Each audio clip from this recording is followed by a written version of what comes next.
The second session on industry, and we start with QuEra and the senior researcher from QuEra, Milan Kornjaca.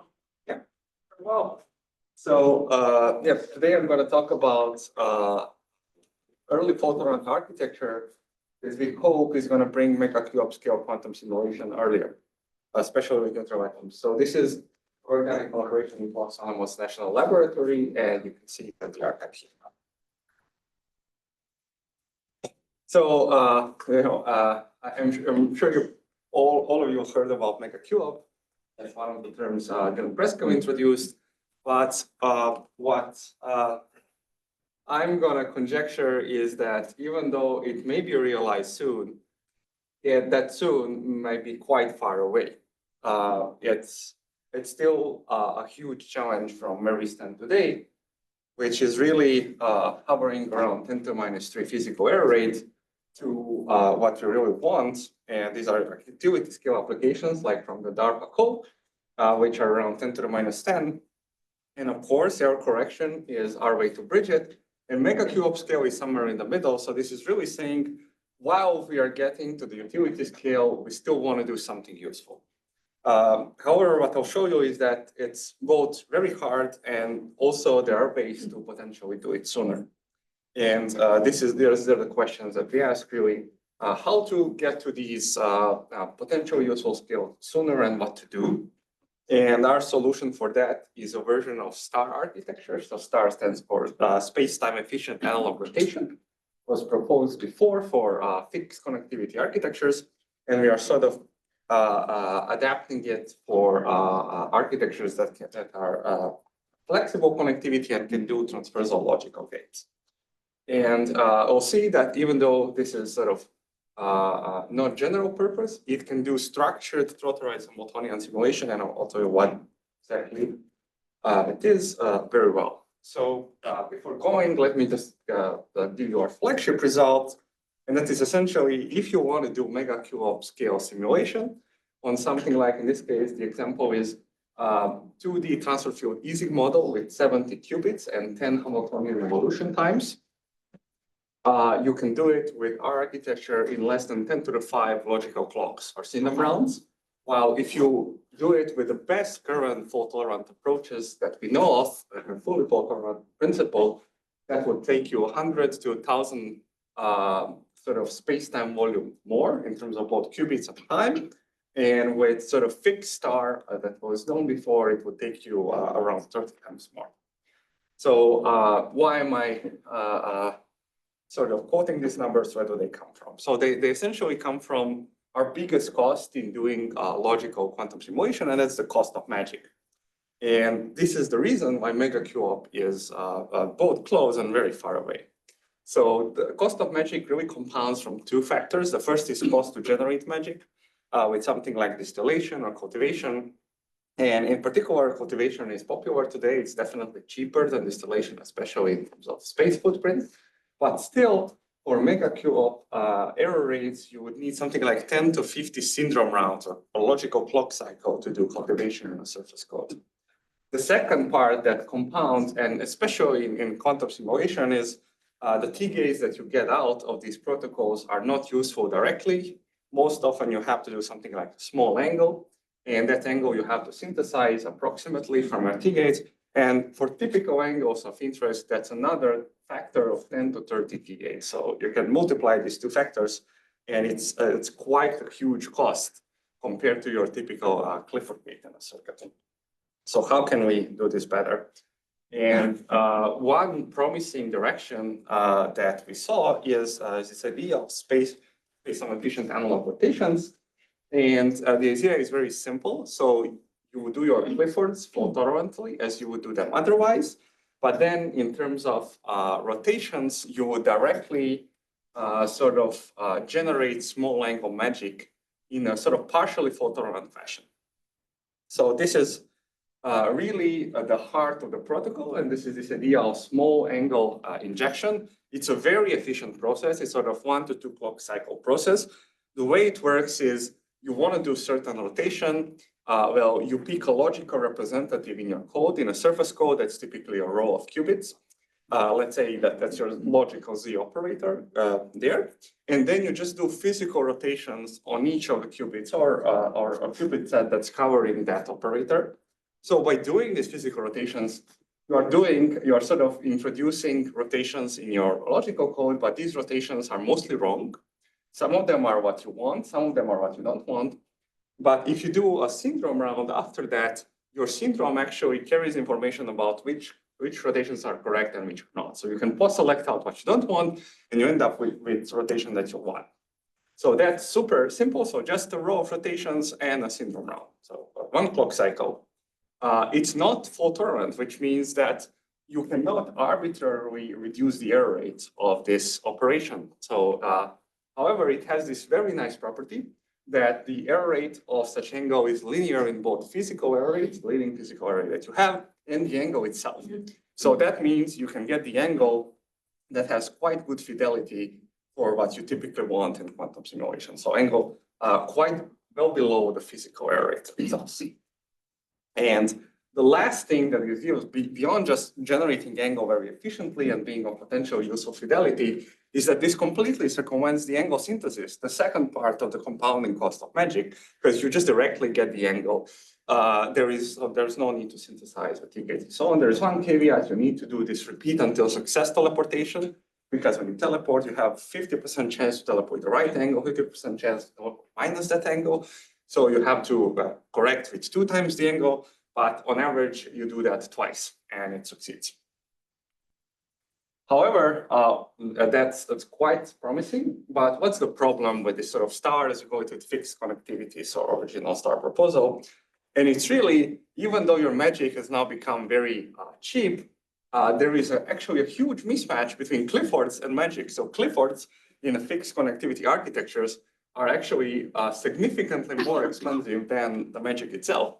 And because you need to teleport and typically twice for this RUS protocol, that means your magic is just double the cost of Cliffords because Cliffords are so costly. So this seems like a huge waste. And it's even worse than that. So the reason for this is if you have fixed connectivity, you typically think about doing your Cliffords with something like lattice surgery. In lattice surgery, you introduce new stabilizers that need to be initialized in D rounds. So for a code distance D, you need D rounds of syndrome. And not only that, but you cannot really do lattice surgery that easily. If you have 2 patches that are close to each other, you can sort of merge and split. But if you have patches that are far away, you have to do multiple operations to route your gates through. And in order to route, you have to have these white patches that allow you to do that, and that is space overhead. So typically, on top of this D times time overhead, there's also 2 times space overhead, and there are extra overheads from needing to do all of this reshuffling as well. So it's even worse than 2 times space and D times time. So that's a lot of waste. So what we thought about is a transversal star, and we co-designed it to our hardware, and there are 2 co-design features that we wanted. One of them is to sort of get the space-time savings that I advertised, and another one is to really show that this could be useful for megaquop simulation. In terms of space-time savings, I'll anticipate that we completely eliminate the layout overhead I just mentioned. We combine this with algorithmic fault tolerance to eliminate the D times time overhead that I mentioned as well. And we also extend this to high rate codes, which means in principle, we can use significantly less physical qubits. And then on the simulation side, we show if you match star error rate to typical trotter errors, you can get optimal performance that's in the megaquop regime. So how does this work? So the essential feature here, and that is if you listen to the document called QuEra in the afternoon, we have reconfigurable qubit connectivity, which means we can sort of reconnect the qubits in a gate layer, then move them and reconnect them in a different fashion. And what this means is that our Cliffords can be done in one syndrome round. The way you do that is you do transversal Cliffords, which is you bring 2 logical patches on top of each other or next to each other, and then do gate pairs between each of the qubits there. And it turns out if you do this, Plus, if you do a special way to the code, so that you track the propagation of error during this operation called correlated decoding, you can do, as shown here by Harvard, the QuEra order 1 syndrome round Cliffords. And it's order 1 is actually really 1 here. So just 1 clock cycle to do such a very simple Clifford. So the result is we have this round 1 clock cycle Cliffords. We have this 1 to 2 clock cycle magic. So that matches excellently. And this gives us this efficient transversal star. So this is how we then imagine it. So this is, for example, on surface hold, how do Cliffords look? So I already showed you transversal C0.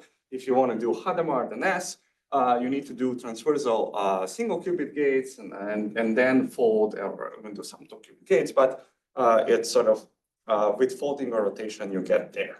And this is really importantly matched in speed with our transversal injection. I won't go into details. There is even ways with reconfigurable connectivity to do the injection protocol a little bit more efficiently and to adapt it to the angle that you're doing. But this is, again, super simple transversal operation where you just rotate a row of qubits and you do syndrome round. And you do that on average, I said 2 to 4, but really more closely to 4. To 2. So this brings us the time savings and space savings over fixed stars. So this 2x space, d time, and also, if you count back to the conventional fault tolerance, you can get to the numbers advertised before. One important thing beyond just doing operations and doing them very quickly and very easily is how easily you can lay out and reconfigure your array, your logical array to do the operations that are necessary. So if you imagine doing something like 2D transfer field Ising model, it's really super simple. You imagine square lattice and you need to do this X and Y neighboring interactions, so you can just lay out your qubit patches for us within that array and just move to the neighbors when you need to do the gate. And you can also intersperse the factories where you think you're going to need them and sort of batch your angle creation so that they're ready to teleport with a simple transversal gate at a time. So really, you can take a lattice of your liking and really adapt this layout so that you move the least amount as possible. There's no extra logical qubits that you need to pay to do this routing, and there is no extra overhead that we saw in lattice surgery where you have to shuffle and reshuffle in order to sort of route through your gates. It's really an opportunity to have maximum parallelism in the execution. So what can we do with this? And the answer is this is non-fault tolerant, so we cannot do everything. And it's really good in doing small angles. If you want to do a T-gate, this is not the way to go. So, but what we also want to check before going there is, does it actually work with hardware relevant parameters and something practical like a surface code? So with this, we sort of have 2 components that require quite detailed calculations. The first is the Clifford component, and our intern and our postdoc Fat has done a lot of work there to show that the logical gadgets with this correlated decoding are composable. This is a very important step if you want to claim that this actually works. Since if they're not composable, you have no way to really reliably estimate these error rates. And Ichi-chan from Los Alamos, a postdoc there now, has also validated that this scaling of physical error rate times angle really works, and it works with a prefactor that is around 1. It's not 10 or 100, it's really 1. So with both of these, and from their results, you can sort of estimate that the optimal star performance, if we take 10 to the minus 3 physical error rate, sort of typically expected of hardware, will be reached at distance time. So you can then check, how much physical qubits you need to do a typical problem. And with these informations, we can go back and we can think about local Hamiltonians and their trotter simulation. So very importantly is that they're local. If you have something non-local, the angle that you have to do in each trotter step sort of quickly compounds. So this is not a thing to do. However, if you do have local Hamiltonian, this is sort of roughly what you get. On the x-axis are physical error rates, on the y-axis is physical qubit counts, your resources. And what you see in the colors and contours is what you get as your sort of utility. And in terms of Hamiltonian simulation, it turns out with around 10 to minus 3 physical error rate, and 10,000 qubits, you can do a simulation that has a simulation volume. This is not quantum volume, by the way. It's more useful. Over 600, which means you can evolve something like 60 logical qubits with 10 Hamiltonian evolution time, and perfectly, without errors. That's the whole point. And if you convert this to how many T gates would you need to do it, equivalent T count to do this is around 10 to the 7 T gates. So there's a series of parameters, but something to note is, these contours saturate at a given physical error rate. So increasing the cone distance further doesn't help you. So really, you should work around distance 9 or 11, but beyond that, it really doesn't help you because the injection is not fault tolerant. So to get beyond that, you really have to do standard fault tolerance. So the last thing I'm going to mention is this surface code story is not the end. We also extended this transversal STAR to high-rate codes. And really the promise of high-rate codes is if you have n physical qubits with surface code, you can encode one logical with distance of square root of n. Or here you can encode order n. It's typically also order square root n, to be honest, logicals. So that's a significant potential improvement of around d times more qubits. But big caveat with high-rate codes is it's super hard to do logical operations with those.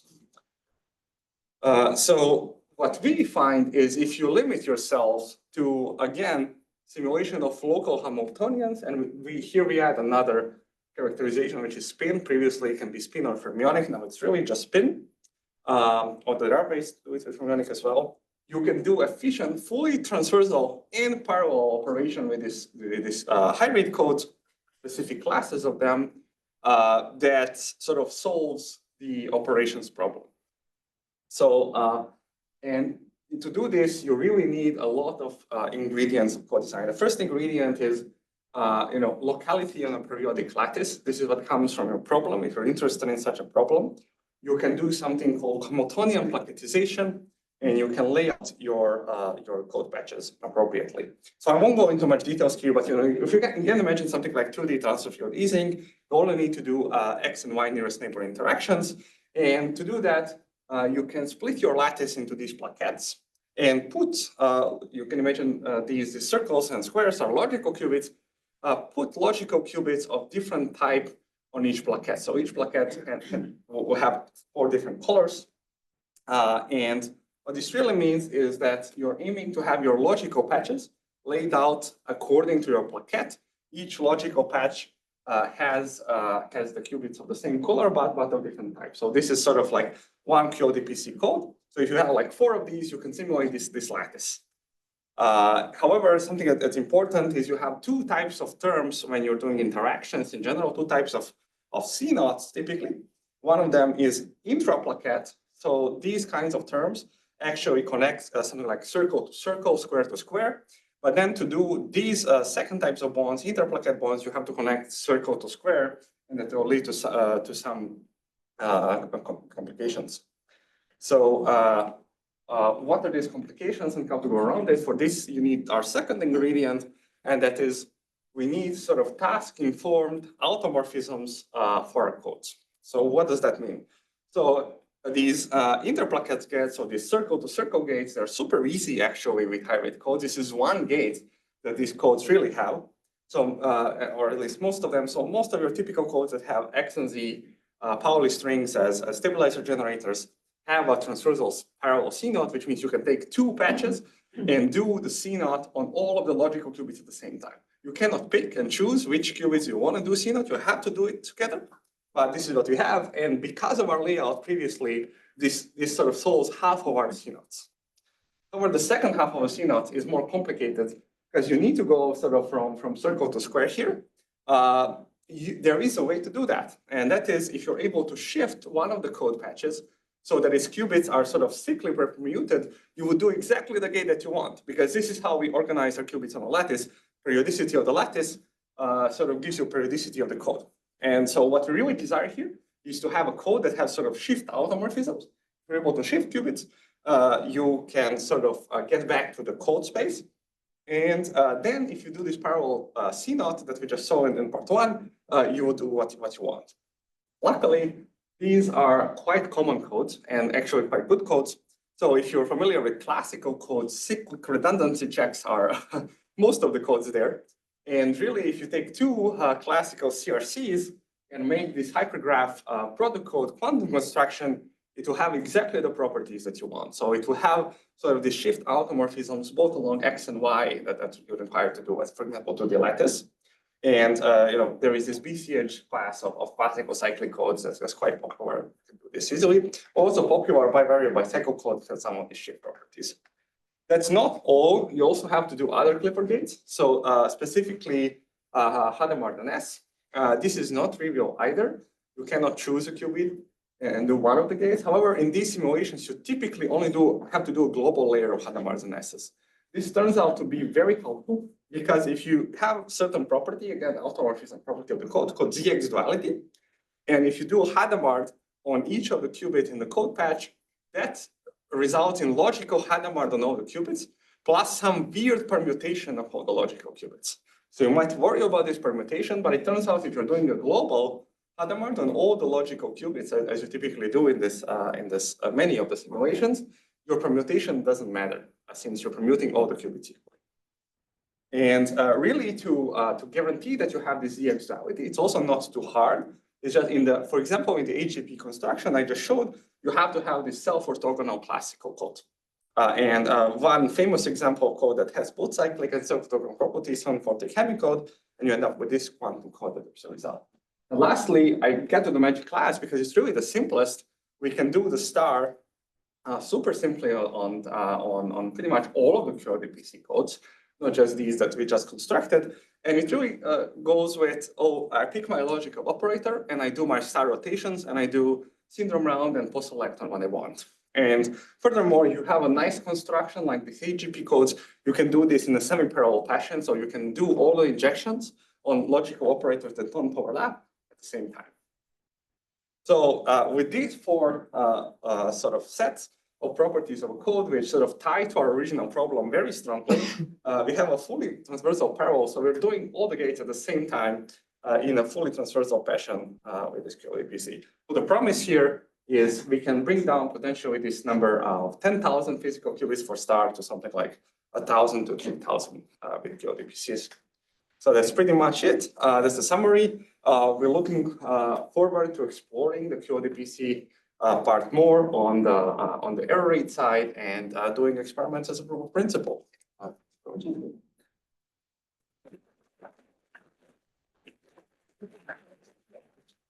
Number of questions.